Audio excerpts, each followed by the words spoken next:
agarsiisuudhaaf jedhu tartiibawwan harka dhiqannaati. Harki keenya qulqulluu yoo ta'e dhukkuboota daddarboo ta'an ofirraa ittisuudhaaf qophii ta'a jechuudha. Harki keenya waa hunda keenya harki keenya hojiiwwan adda addaa ittiin hojjenna. Gochawwan adda addaa tuqna, meeshaalee adda addaa qabannaawwan adda addaa qabanna. Kanaaf harki keenya waa hunda jechuudha nuuf. Kanaaf harka yoo qulqullinaan qabanne dhukkuboota daddarboo ta'an ittisuu ni dandeenya jechuudha. Keessumaa yeroo ammaa kana dhukkuba akka addunyaatti baay'ee sodaachisaa ta'ee fi tuttuqqaa harkaatii fi hafuuraan daddarbuu kan danda'u koronaa ofirraa ittisuudhaaf COVID-19 kan jedhameetiin moggaafame kana ofirraa ittisuudhaaf gocha harka dhiqannaa sirrii ta'e yoo hojiirra oolchine ta'e dhukkuba kana baay'inaan gadi buusuu dandeenya jechuudha. Kanaaf namni dhuunfaa gochuu kan danda'u gocha salphumatti raawwachuu danda'u mana isaatitti bakka hojiititti iddoo deeme hundattuu shakkiiwwan tuttuqqii harkaa wanta balaa isatti fiduu danda'uun yoo hin shakka ta'e harka isaa sirriitti dhiqachuutu irraa eegama jechuudha. Harka isaa sirriittiin jedhee sirriitti dhiqachuutu irraa eegama jechuudha. Sirriitti jechuun yoo xiqqaate harki isaa xurii yoo hin qabaanne tuttuqqaa adda addaati biyyoo ofirraa yoo hin qabaanne ta'e fi qulqullina yoo qabaate ta'e sakandii 20 haga 40titti sukkuumee sirriitti dhiqachuutu irraa eegama. Yoo immoo tuttuqqaa qabaate fi biyyoo wajjin ol qabiinsa qabaate haga sakandii 60titti hiikfatee daqiiqaa tokkoof sukkuummatee sirriitti dhiqachuutu irraa eegama jechuudha. Kanaaf gochawwan kana isinitti agarsiisuudhaaf asitti amma bishaan hin jira, saamunaan hin jira, qophaa'ee jira jechuudha. Kanaaf bishaan qofaan dhiqachuun faayidaa hin qabu. Saamunaan jiraachuutu irraa eegama. Kanaaf bakka saamunaan jirutti bishaan keenya dursinee hin banna jechuudha. Jalqaba bishaan banuun dura harka keenya irratti meeshaaleen adda addaa jiraachuun wantoonni tuttuqqisan nurra jiraatan yoo jiraatani ofirraa baasnee kenna jechuudha. Ofirraa baasnee ni keenya uffata keenya ni tuttuqa yoo ta'e hin dachaafanna jechuudha. Hin dachaafanna qubeelaan illee yoo jiraate amma danda'ametti ofirraa baasna. Qubeelas ofirraa baasnitiniin fi wantoota harka keenya irra jiran dhiqachuu qabna. Yoo danda'ame haga asii dhiqanna. Yoo dadhabame immoo isa kana dabalatee bakka dachaa harkaa hunda isaa sirriitti dhiqachuutu nurraa eegama jechuudha. Dachaa qubaatii fi dachaan harkaa bakka jiran sirriitti dhiqachuutu nurraa eegama. Jalqaba akkuma kana raawwanneen booda hin jiisna jechuudha bishaaniin. Harka keenya bishaaniin hin jiisna. Bishaaniin erga jiisnee booda saamunaadha kan itti dibnu. Saamunaa itti dibna. Saamunaa yoo dibnu kallattiin itti naannessinu harka keenya akkanatti naannessina jechuudha. Akkanatti naannessina. Kanas immoo akkanatti naannessina. Kallattii adda addaatiin naannessina. Boodarra immoo duuba isaatillee saamunaa dibuun nurraa eegama jechuudha. Duuba isaa kanarra saamunaa ni dibna jechuudha. Duubni isaa kuni xurii qabaachuu danda'a. Kanaaf sirriitti hin dibna jechuudha. Isa kana bakka dachaa kanatti jiraachuu hin danda'a waan ta'eef isa dachaa kana akkasitti raawwanna jechuudha. Quba kana keessa akkaataa kanaan hin sochoona jechuudha. Isa kanas haala kanaan hin sochoona. Quba keenya ol keessa magna. Ol keessa magneet gidduu isaatitti akka homtuun argamne taasisna. Asinis duuba kanarraas bifuma wal fakkaatuun haala kanaan raawwanna jechuudha. Erga raawwannee boodatti bifa gaariidhaan sochoosuu keenya erga ilaallee boodatti ammas qeensa keenya jalatti amma danda'ametti qeensa keenya gabaabsuudha. Qeensi keenya gabaabbachuu qaba. Xurii akka of harkaan qabanne qeensi keenya yoo xuriillee qabaate akka irraa ba'uuf amma harka keenya irratti dibna jechuudha. Haala kanaan ganaa qaba qubaa keessatti haala kanaan yoo goone qeensa keessa xuriin jiru sun hin ba'a jechuudha. Erga goone booda bishaan humna yoo qabaate gaariidha. Bishaan xiqqoo humna qabaatuun haala kanaan eeqna jechuudha. Yoo danda'ame meeshaan nuti harka ittiin goonu akkaataa kanaan kan cufamu osoo hin ta'in akkasatti ol deebi'ee kan gad deebi'u tuttuqqii kan hin qabaanne yoo ta'e gaariidha. Amma danda'ametti immoo akkanatti harkarratti tursiifannee erga kana cufnee booda lollo'achuutu nurraa eegama jechuudha. Yoo san hin ta'in yoo kuni akkaataa kanaan tuttuqqii irraa bilisa ta'e gara oliititti akkasumatti harkumaan akkanatti ol deebisnee gad deebisnee yoo ta'e meeshaa akkasii yoo fayyadamne baay'ee gaariidha. Bakka hin jiraannetti garuu deebisnee bishaan cimmifanneetiin lollo'anneetoo qoorsuun nurraa eegama jechuudha. Erga sargoonee booda akkaataa kanaan osoo hin ta'in harka keenya kan qorsinu qilleensa irratti haala kanaan qorsina jechuudha. Sababni kana goonuufi xuriiwwan jiran quba irratti gad dhufanii booda gara afaan keenyatti kan dhufneef akkaataa kanaan qilleensaan gogsina jechuudha. Mataatti dibachuu nurraan eegamu, uffatatti dibuun nurraa eeggamu qoorsuudhaaf jedhamee jechuudha. Kanaaf bifa qulqullina qabuun haala kanaan tuttuqii irraa bilisa goone ofii keenyas maatii keenyas hawaasa keenyas dhukkuba rakkoo hamaa ta'e kana ofirraa ittisuu dandeenya. Gochoota kana abbootiin gadaa namoonni beekamoon akkaataa kanaan gocha kana agarsiisaa deemuun nurraa eeggamaan jedhudha. Galatooma. Wanta kana shamarran wayin hawwoonni teenya ofirraa qabaatan akkanatti ol siffattu saniin booda harka keessan akkanatti jiifattu dugda gubbas ganaa keessas qeessa jalas akkanatti jiifattu saniin booda saamunaa yoo argattan saamunaa fudhattanii warrattanii akkanatti itti rigdanii ganaa gubbarras akkanatti rigdu gubbarras akkanatti rigattu saniin booda qubeella yoo qabaatan akkanatti ofirraa illee hin baaftan ofirraa illee hin baasutti isinirra jira akkanatti maalifi jarmiin as jalatti hafuu hin danda'a.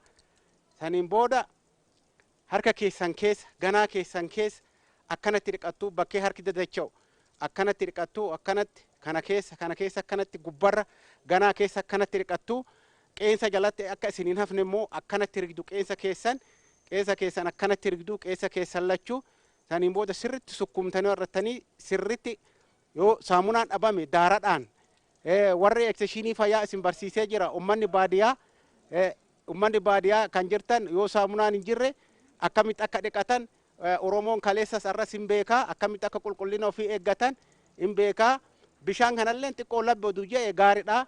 Saniin booda akkanatti dhiqattu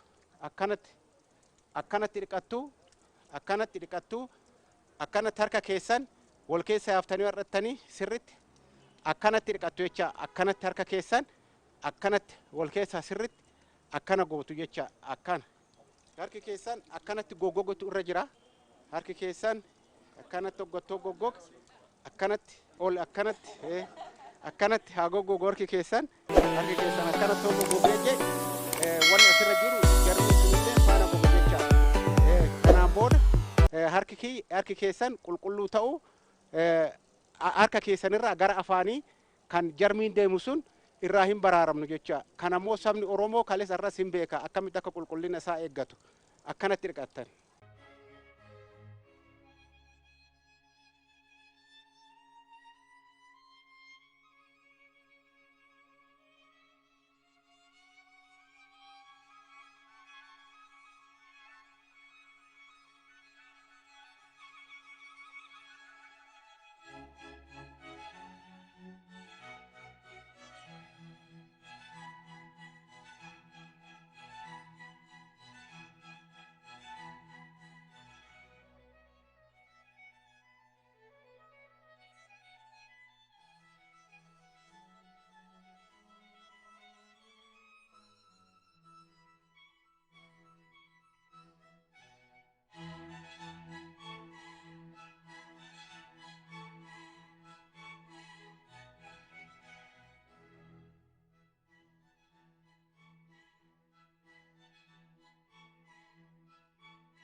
Hawwanni keenya kan baadiyyaatis kan magaalatis maatii isaaniitirraayis biyyarraayis dhukkuba daddarboo ta'e kana ittisuudhaaf akkanatti harka isaanii laaffisanii akkanatti dhiqachuu qabu. Hoosanii wanni hojjettu dubartiin wanna nyaataa hojjetti qulqulluu ta'uu malti sirriitti ofirraa dhiquu qabna. Maatii keenyattis akka qulqullinni isaanii eegamuufi nummoo haawwanni waanuma hundaafuu duraan dursinee ijoollee teenyarraa maatii keenyarraa dhukkuba kana eeguu qabna. Ammas immooyyuu wantan duratti ofirraa baase san qulqulleeffachuufani bitoo keenya maaliif isa jalatti wanni adda addaa hafuun hin mala. Isa akkasitti bishaan hin dhiqne amma immoo qubeellaa kiyya nan dhiqa. Qubeellaa kiyya dhiqeetiin deebisee harka kiyyatti godhadha. haala kanaan maatii keenya irraayis ofirraayis dhukkuba daddarboo ta'e kana ittisuu hin dandeenya. Waa'in uumamaa nu haa qarqaaru. Dhibeen kun nurra dabraa.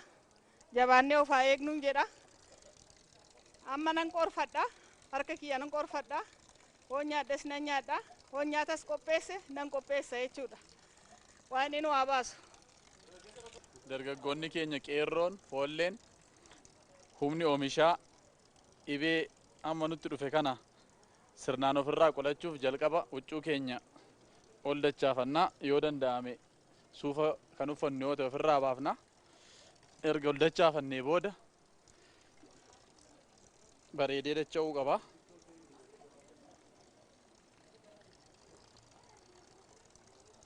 Bishaaniin jiifannaa. Bishaanni keenya humna qaba. Humna qabaachuusaa erga mirkaneeffannee booda bishaaniin jiifannaa. Erga bishaaniin jiifannee booda saamunaa as jiru kana fuuneetii dibannaa. Gaafa dibannu bifa kanaan dibannaa.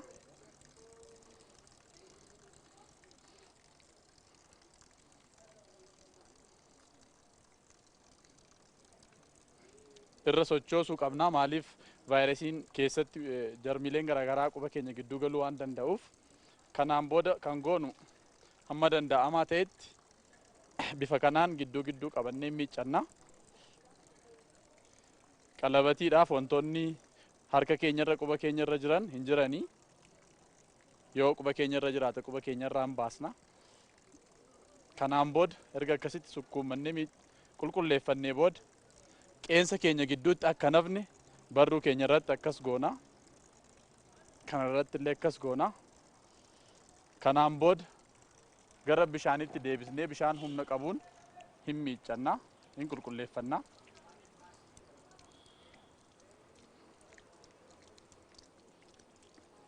Erga qulqulleeffannee booda ol deebinee bishaan kana